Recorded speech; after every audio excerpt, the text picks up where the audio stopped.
Assalamualaikum warahmatullahi wabarakatuh. Kali ini kita ketemu lagi untuk materi kuliah Hukum Tata Negara. Lanjutan dari kuliah minggu lalu, yaitu yang berkaitan dengan masalah lembaga-lembaga negara.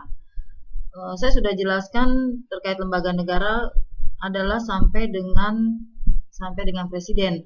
Sekarang kita lanjut untuk lembaga negara berikutnya adalah Mahkamah Agung. Mahkamah Agung, jika dilihat di dalam Undang-Undang Dasar Negara Republik Indonesia tahun 1945, itu memiliki beberapa kewenangan, di antaranya adalah berkaitan dengan masalah pemeriksaan pada tingkat kasasi. Jadi artinya Mahkamah Agung adalah sebagai pengadilan yang tertinggi di dalam negara setelah mekanisme upaya tingkat pertama, tingkat banding, kasasi, bahkan sampai dengan tingkat peninjauan kembali. Selain itu, Mahkamah Agung juga memiliki kewenangan lain. Nah, kewenangan lain ini berkaitan dengan masalah pengawasan hakim. Ya, jadi walaupun kadang-kadang masalah kewenangan lain ini ditafsirkan secara berbeda-beda, tetapi pada intinya memang kewenangan Mahkamah Agung ini berkaitan dengan masalah yudikatif. Kewenangan Mahkamah Agung selain dia adalah sebagai pengadilan yang tertinggi di antara pengadilan-pengadilan yang lain, yaitu berkaitan juga dengan pengawasan para hakim, ini hanyalah pengawasan para hakim di tingkat yang berada di bawah Mahkamah Agung. Tidak banyak yang saya jelaskan mengenai kewenangan Mahkamah Agung karena saudara bisa baca sendiri dalam ketentuan Undang-Undang Dasar 45 atau juga bisa saudara baca di dalam ketentuan Undang-Undang tentang Mahkamah Agung itu sendiri. Kemudian yang kedua adalah Mahkamah Konstitusi. Jadi kalau Mahkamah Agung tadi sudah saya jelaskan, sebenarnya baik Mahkamah Agung maupun Mahkamah Konstitusi ini sebenarnya dua-duanya adalah merupakan lembaga yudikatif. Di dalam Undang-Undang Dasar Negara Republik Indonesia tahun 1945 ditegaskan bahwa pelaksana kekuasaan kehakiman adalah Mahkamah Agung dan Mahkamah Konstitusi. Untuk Mahkamah Konstitusi itu memiliki beberapa kewenangan. Kewenangan Mahkamah Konstitusi yang pertama adalah menguji undang-undang terhadap undang-undang dasar. Berkaitan dengan masalah pengujian undang-undang terhadap undang-undang dasar, ini juga kita harus bisa membedakan bahwa lembaga negara yang memiliki kewenangan untuk melakukan pengujian itu bukan hanya Mahkamah Agung, bukan hanya Mahkamah Konstitusi, tapi Mahkamah Agung juga memiliki kewenangan untuk melakukan pengujian peraturan perundang-undangan yang tingkatannya berada di bawah Mahkamah Agung. Jadi tadi kewenangan Mahkamah Agung, kembali ke kewenangan Mahkamah Agung yang sudah saya tegaskan bahwa Mahkamah Agung adalah sebagai pengadilan tertinggi di antara badan-badan pengadilan yang ada di Indonesia. Dia juga memiliki kewenangan terkait dengan pengawasan. Mahkamah Agung juga memiliki kewenangan untuk melakukan uji materil terhadap peraturan perundang-undangan yang kedudukannya berada di bawah undang-undang. Jadi yang berada di bawah undang-undang. Sementara untuk undang-undang itu sendiri menjadi kewenangan dari Mahkamah Konstitusi. Kewenangan Mahkamah Konstitusi yang kedua adalah menyelesaikan sengketa kewenangan lembaga negara. Jadi jika ada lembaga-lembaga negara yang bersengketa terkait dengan masalah tumpang tindih kewenangan ataupun perebutan kewenangan, maka yang memiliki kewenangan untuk menyelesaikan sengketa di sini adalah Mahkamah Agung. Adalah Mahkamah Konstitusi maksud saya. Tetapi perlu diingat bahwa lembaga-lembaga negara yang bersengketa di sini haruslah lembaga-lembaga negara yang kewenangannya diberikan oleh Undang-Undang Dasar. Jadi bukan lembaga-lembaga negara lain yang kewenangannya diberikan oleh undang-undang. Berikutnya, Mahkamah Konstitusi juga memiliki kewenangan untuk menyelesaikan perselisihan pembubaran partai politik. Jadi seandainya ada partai politik yang melanggar anggaran dasarnya atau melanggar ketentuan dalam Undang-Undang Dasar Negara Republik Indonesia tahun 1945 juga bertentangan dengan Pancasila, maka partai politik ini dapat dibubarkan. Tetapi mekanisme pembubarannya haruslah melalui Mahkamah Konstitusi, dan itu pun yang memiliki legal standing sebenarnya adalah presiden atau pemerintah. Saya tidak menjelaskan berkaitan dengan hukum acara Mahkamah Konstitusi karena hukum acara Mahkamah Konstitusi nanti menjadi bagian dari materi hukum acara Mahkamah Konstitusi. Artinya, untuk saudara bisa mendapatkan materi tersendiri mengenai hukum acara Mahkamah Konstitusi, bagaimana beracara di Mahkamah Konstitusi akan saudara dapatkan di mata kuliah hukum acara Mahkamah Konstitusi. Nah, kalau saya hanya bicara mengenai kewenangannya saja. Kewenangan Mahkamah Konstitusi yang berikut di sini adalah menyelesaikan perselisihan hasil pemilu. Nah, berkaitan dengan perselisihan hasil pemilu di sini, ini adalah tidak hanya pemilu legislatif, dalam arti pemilu yang dilaksanakan untuk memilih anggota DPR dan anggota DPD saja, tetapi Mahkamah Konstitusi juga memiliki kewenangan untuk menyelesaikan perselisihan hasil pemilihan umum presiden dan wakil presiden. Jadi seandainya ada ketidakpuasan dari salah satu pihak pasangan calon presiden dan wakil presiden, maka untuk meminta pembatalan keputusan KPU ini adalah melalui Mahkamah Konstitusi. Selain itu, Mahkamah Konstitusi juga memiliki kewenangan untuk menyelesaikan sengketa hasil pemilihan kepala daerah. Ya, sebenarnya sudah keluar undang-undang tentang pemerintahan daerah yang di mana di situ diatur bahwa untuk penyelesaian perselisihan hasil pemilihan kepala daerah sebenarnya bukanlah lagi menjadi kewenangan Mahkamah Konstitusi, melainkan akan menjadi kewenangan dari lembaga yang khusus dibentuk untuk menyelesaikan sengketa hasil pemilihan kepala daerah. Jadi ada badan khusus yang akan menyelesaikan sengketa tentang hasil pemilihan kepala daerah.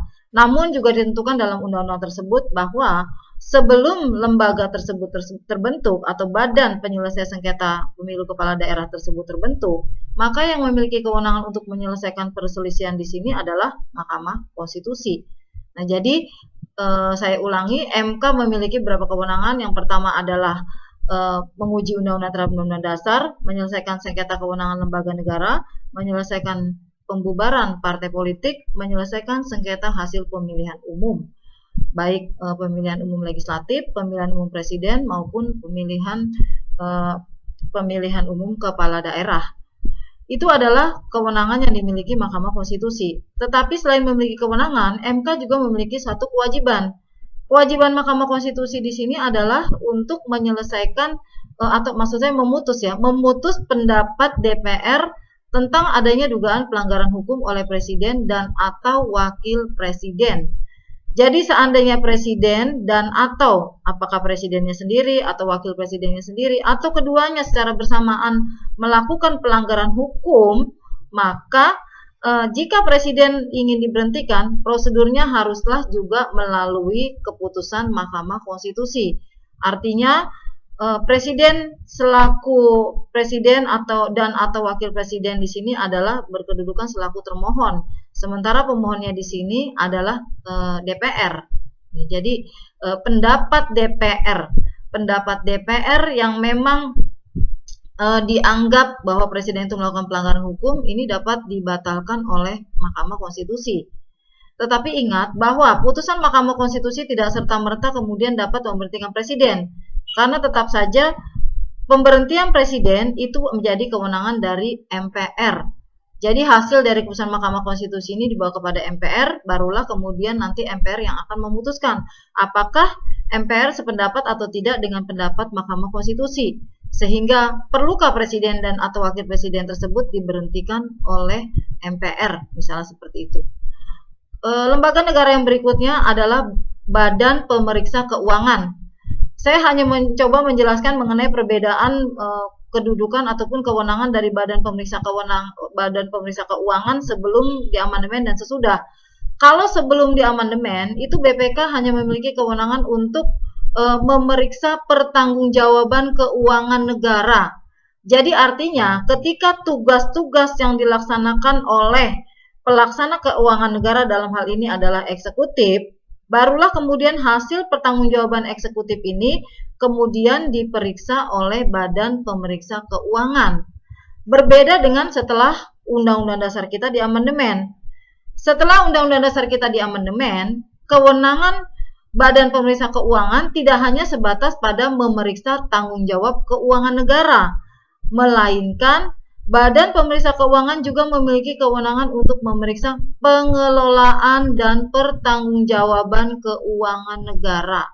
Artinya, yang diperiksa ini bukan hanya laporan pertanggungjawaban keuangan negaranya saja, tetapi proses atau mekanisme selama keuangan negara itu diperiksa, maksud saya dilaksanakan, dikelola oleh pemerintah, katakanlah seperti itu, maka Badan Pemeriksa Keuangan memiliki kewenangan untuk melakukan pemeriksaan.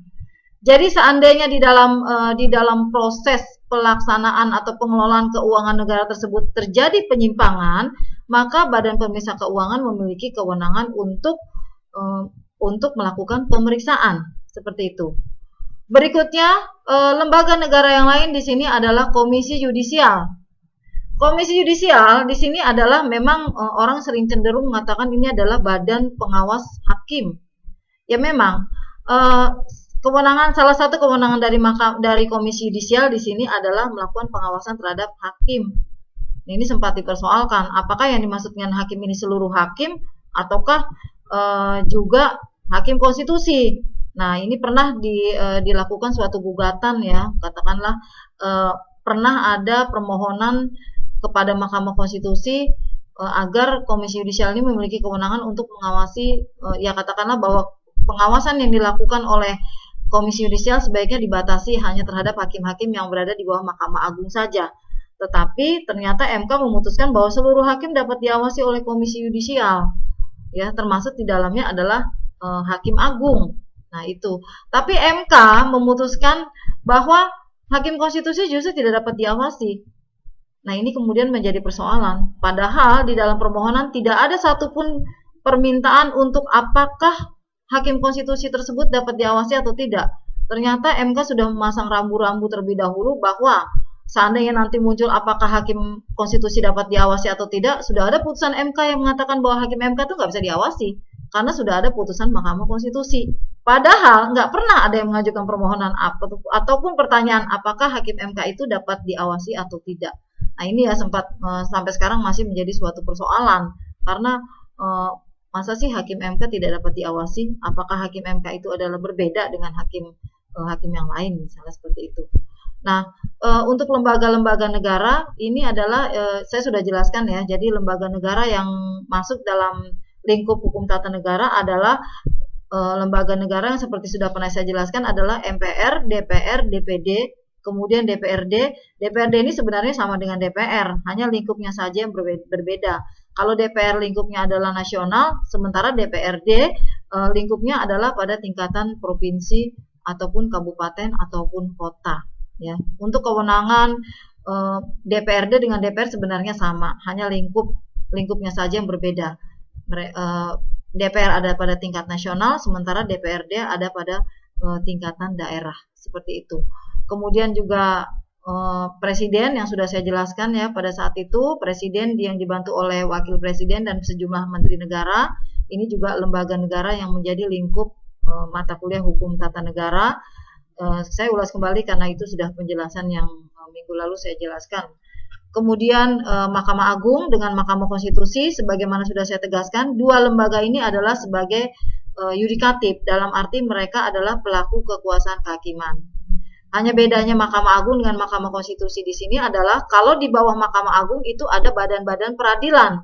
Jadi Mahkamah Agung itu membawahi beberapa badan-badan peradilan seperti peradilan umum, peradilan tata usaha negara, peradilan agama, dan peradilan militer. Nah, di dalam lingkungan peradilan yang lainnya ternyata masih ada beberapa pengadilan-pengadilan khusus seperti pengadilan niaga, pengadilan perpajakan, misalnya seperti itu. Ya, jadi itu semua berada di bawah Mahkamah Agung yang pada akhirnya nanti puncak dari kekuasaan kehakiman, puncak dari pemeriksaan perkara-perkara yang dilakukan oleh badan-badan peradilan ini nantinya semua berada di Mahkamah Agung. Nah itu ya bedanya dengan Mahkamah Konstitusi. Nah kalau Mahkamah Konstitusi ini tidak memiliki badan-badan peradilan yang ada di bawahnya. Artinya Mahkamah Konstitusi ini adalah sebagai pengadilan pertama dan terakhir. Jadi tidak ada badan peradilan yang berada di bawah Mahkamah Konstitusi, juga tidak ada badan peradilan yang ada di atas Mahkamah Konstitusi. Karena Mahkamah Konstitusi adalah pengadilan pertama dan terakhir untuk memeriksa beberapa perkara yang kemudian menjadi kewenangan dari Mahkamah Konstitusi itu sendiri. BPK tadi sudah saya kemukakan berkaitan dengan masalah pengelolaan dan pertanggungjawaban keuangan negara. Nah, ini yang sampai sekarang viral ya, karena bagaimana pengelolaan keuangan negara ini munculnya Perpu Corona yang diindikasikan sebagai penyalahgunaan atau boleh dikatakan semacam aji mumpung dari pemerintah ya, karena di dalam Perpu itu dimuat bahwa terkait dengan masalah pengelolaan keuangan negara, pejabat negara tidak dapat dituntut baik pidana maupun perdata. Ini kan menjadi suatu persoalan. Ya jelaslah, pejabat negara itu memiliki imunitas, tetapi yang dimaksud dengan hak imunitas itu seperti apa? Kekebalan yang dimiliki oleh pejabat negara itu sebenarnya kekebalan seperti apa? Kalau dia dalam menjalankan kewenangannya benar-benar, itu emang benar tidak dapat dituntut baik secara pidana maupun perdata. Tetapi kan ini potensi untuk timbulnya penyalahgunaan kewenangan ya tentu saja akan ada terkait dengan masalah Perpu Corona ini, karena orang kemudian timbul pertanyaan seolah-olah kita ini dalam kondisi yang sangat defisit sehingga pemerintah dapat saja mengeluarkan suatu kebijakan-kebijakan yang notabene-nya tidak dapat disalahkan seandainya ada hal-hal yang memang menyimpang dari ketentuan seperti itu. Dan ini sekarang sedang bergulir di Mahkamah Konstitusi ya.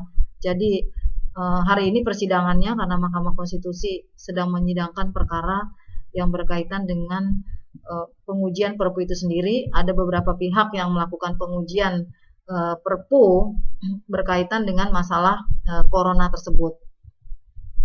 Nah, kemudian tadi masalah presiden tadi ya, selain dibantu oleh wakil presiden juga dibantu oleh sejumlah kementerian negara. Kemudian tadi kewenangan BPK yang berkaitan dengan pengelolaan dan pertanggungjawaban keuangan negara yang sampai sekarang sebenarnya masih menjadi lingkup kewenangan BPK ini untuk melakukan suatu pengawasan gitu ya. Tapi bagaimana BPK bisa melakukan pengawasan kalau yang mau diawasi sendiri seolah-olah memiliki hak imunitas. Jadi artinya kewenangan BPK nggak perlu mengawasi karena apapun yang dilakukan oleh pemerintah itu tidak akan bisa disalahkan begitu. Nah, ini jadi BPK untuk sementara dengan adanya Perpu itu ya udah dia tidak perlu menjalankan kewenangannya untuk melakukan pengawasan seperti itu. Karena bebas-bebas saja berkaitan dengan masalah pengelolaan keuangan negara dalam kondisi adanya masalah Covid ini. Nah, udah Badan Pemeriksa Keuangan, kemudian Mahkamah Agung, Mahkamah Konstitusi tadi sudah saya jelaskan. Komisi Yudisial yang terakhir ya, Komisi Yudisial. Nah, ini juga rupanya berkaitan dengan masalah Komisi Yudisial ini KY ini dengan Mahkamah Agung ternyata hubungannya tidak harmonis. Karena seolah-olah Mahkamah Agung atau hakim-hakim yang berada di bawah Mahkamah Agung ini mereka merasa bahwa atasan mereka itu kan sebenarnya Mahkamah Agung. Kenapa mereka seolah-olah KY ini mengawasi mereka secara lebih ketat gitu. Jadi artinya menurut pendapat beberapa hakim dalam beberapa diskusi, saya pernah mengikuti beberapa diskusi, ini seolah-olah hakim-hakim yang berada di bawah Mahkamah Agung ini seolah-olah KY itu memiliki hakim-hakim KY ini memiliki super power gitu. Jadi mereka menekan para hakim yang ada di bawah Mahkamah Agung. Jadi seolah-olah kalau misalnya ada kesalahan sedikit saja yang dilakukan oleh hakim-hakim ini, mereka ketika diadili pada tingkat majelis kehormatan hakim, itu KY kelihatannya lebih kejam daripada hakim agung itu sendiri. Nah, ini masih menjadi persoalan ya berkaitan ketidakharmonisan hubungan antara Komisi Yudisial dengan Mahkamah Agung karena kedua-duanya sebenarnya membawahi hakim dan kedua-duanya memiliki kewenangan untuk melakukan pengawasan terhadap hakim. Tetapi sebenarnya sudah ada rambu-rambunya. Kapan saatnya KY melakukan pengawasan, kapan saatnya Mahkamah Agung juga melakukan pengawasan terhadap hakim ini sendiri. Jadi sebenarnya sudah ada pembagian kewenangan. Bukan berarti seharusnya ketidakharmonisan ini bisa diselesaikan seandainya Mahkamah Agung dengan KY ini duduk secara bersama. Kemudian